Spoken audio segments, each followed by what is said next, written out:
because I think mentally was having a hard time, I said, it's time to maybe make a move and try something else and make sure that I can still succeed in life without just golf on my resume.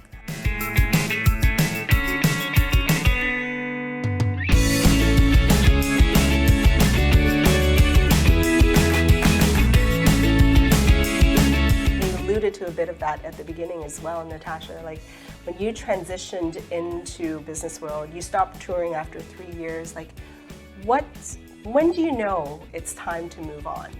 At what point do you say, okay, I'm ready for the next chapter?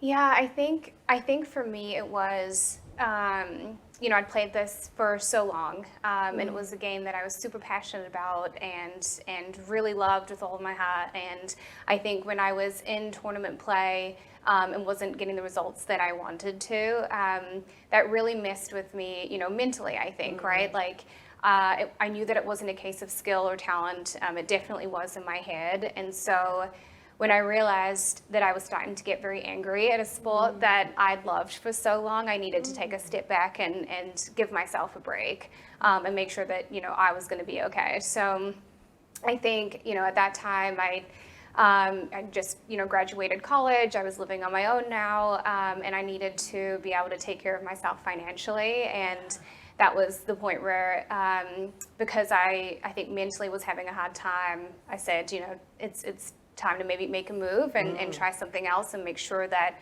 I can still succeed in life without just golf on my resume. Absolutely. And that, I know a lot of you folks especially on LinkedIn, are corporate professionals, and some of you are looking at transitioning your career. I love that fact that you mentioned about like just kind of almost like self-awareness, right? Knowing that mentally it wasn't serving you or bringing you that joy anymore and moving on.